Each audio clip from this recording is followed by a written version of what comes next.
warahmatullahi wabarakatuh. Apa kabar adik-adik sekalian?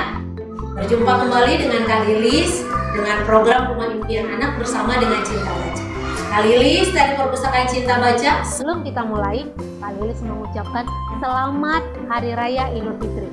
Mohon maaf lahir dan batin. Gimana nih adik-adik selama lebaran, selama libur lebaran, dan selama hari raya? Pasti senang sekali ya, ketemu keluarga, kumpul-kumpul. Siapa di sini yang pulang kampung? Siapa di sini yang dapat angpau, amplop atau jajan ya? Pasti ada banyak nih dari keluarga, dari mak C, dari pak C, dari bunda, dari ayah. Banyak kali ya. Wah, semua pasti senang. Ada yang baju baru, ada yang walaupun bukan baju baru tapi baju bagus. Wah, Kak Lilis ikut senang dan bersukacita sekalian dengan adik-adik semuanya.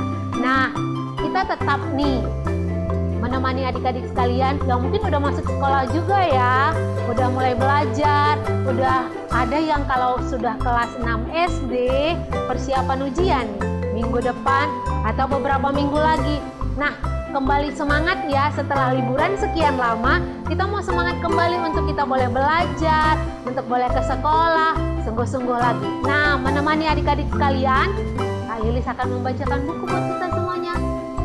Kalau yang dengar dan lihat cerita ini via YouTube, tahu nih, Kak Lilis sedang pegang buku yang namanya Big Book atau buku besar. Nah, buku besar ini memang yang Kak Lilis pegang ini adalah buku besar. Ukurannya lebih besar dari buku yang biasanya. Kira-kira ceritanya tentang apa ya? Kita lihat sama-sama ya. Judul ceritanya adalah The Golden Goose atau Si Angsa Emas. Wah, kayak mana ya ceritanya? Seperti apa ya ceritanya? Si Angsa Emas. Nah, cerita ini bukunya diterbitkan oleh penerbit Pelangi. Nah, kalau adik-adik lihat sekalian gambar-gambarnya, ada keren-keren gambarnya penuh dengan warna, gambarnya bagus-bagus, itu namanya ilustrator. Nah, ilustratornya adalah Saul Daru. Oke, kita lihat ya cerita tentang Si Angsa Emas seperti apa ya? Oke, nih suatu hari ada seorang petani yang miskin. Petani itu bernama John. Nah, Bapak John ini, petani yang miskin ini menemukan seekor angsa. Angsa emas loh adik-adik. Wah, dia begitu kaget waktu ketemu angsa emas di depan rumahnya. Dia belum pernah bertemu dengan angsa emas. Ngomong-ngomong adik-adik sekalian pernah nggak ketemu angsa emas? Wih, Kak Lilis juga belum loh. Nah, di ceritanya ini, John, si petani yang miskin ini, dia juga kaget waktu menemukan seekor angsa emas. Nah, waktu dia melihat angsa emas ini, dia mulai memanggil istrinya. Istriku, katanya, lihat, datanglah dan lihatlah kemari. Apa yang kutemukan? Katanya. Istrinya datang dan kaget. Hah? Katanya ya, wah, angsa emas ini bertelur. Dan telurnya adik-adik, telur emas. Wah, mereka langsung senang sekali. Istrinya berkata, kita akan kaya. Kehidupan mereka yang selama ini miskin, John dan istrinya sangat miskin, membuat mereka sangat bahagia waktu mereka ketemu telur emas. Bayangan mereka, oh iya, dengan emas ini kita bisa jual dan kita beli beras, beli makanan, beli daging ayam. Gitu kira-kira ya adik-adik. Pokoknya mereka senang bisa beli baju baru, bisa beli perlengkapan, segala macam kita bisa beli kalau kita punya uang dengan menjual telur emas dari si angsa emas itu. Pikir mereka sudah senang sekali adik-adik dengan temuan mereka.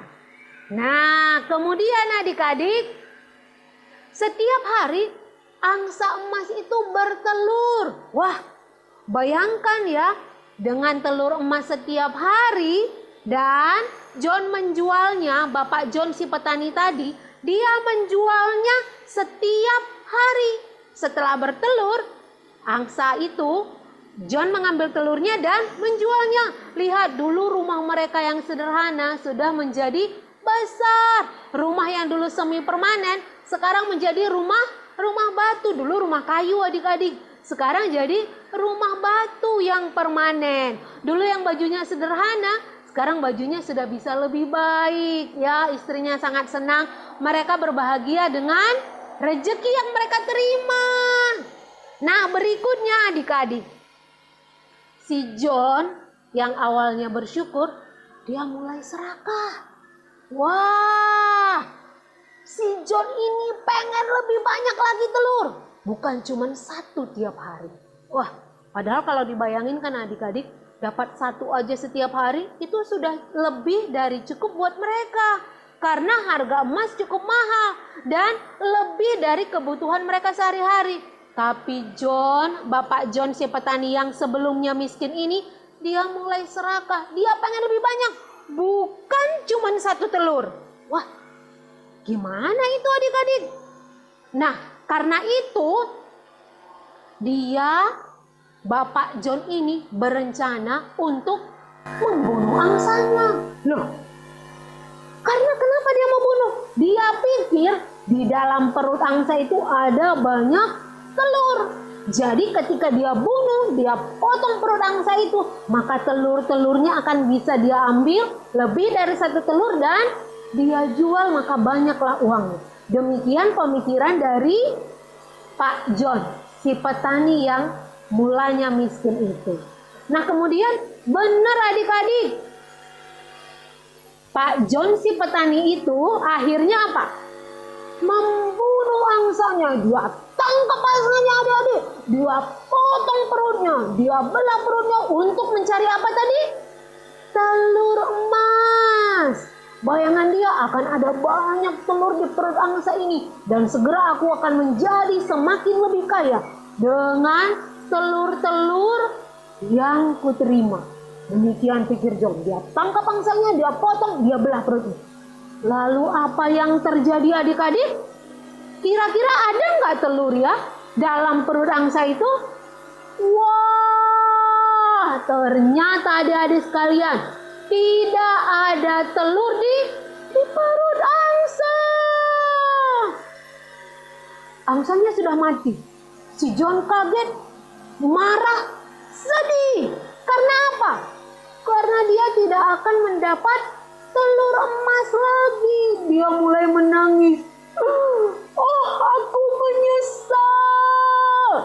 Kata si John, aku tidak mendapatkan apa-apa lagi. Jangankan banyak telur, satu telur pun aku tidak dapat lagi. Aku menyesal. Kata si John. Tapi apa daya adik-adik, angsanya sudah mati. Angsanya sudah tidak bisa menghasilkan telur lagi. Itu karena apa tadi adik-adik? Dia serakah. Nah, kemudian sejak saat itu si John dan istrinya tidak mendapatkan telur emas lagi, dan mereka yang semula kaya tiap hari dapat penghasilan dengan menjual telur emas, mereka kembali menjadi miskin. Istrinya begitu marah, istri Pak John ini begitu marah. Karena apa? Penghasilan mereka satu-satunya dari telur si angsa emas sudah tidak ada lagi. Rumah mereka yang semula besar tidak terawat, jadi rusak dan jelek. Semua yang mereka punya satu persatu sudah mulai habis, dan akhirnya mereka menjadi miskin kembali. Nah, adik-adik, sedih sekali ya ceritanya. Semuanya dimulai dari keserakahan Pak John si petani yang miskin. Demikian ceritanya adik-adik tentang si angsa emas.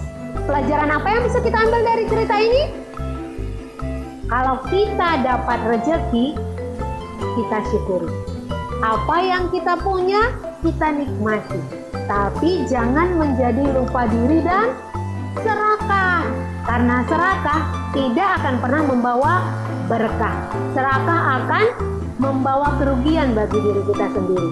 Seperti Pak John, dia rugi, dia menjadi miskin kembali karena keserakahannya. Dia tidak mendapat apa-apa dari keserakahannya. Oke adik-adik, demikian cerita Kak Lilis, cerita kita hari ini, supaya kita bersyukur untuk apapun yang kita punya. Oke Kak Lilis berharap setiap kita boleh semangat ya menjalani hari-hari kita.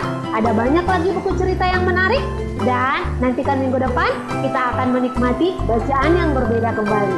Kak Lilis pamit undur diri. Assalamualaikum warahmatullahi wabarakatuh.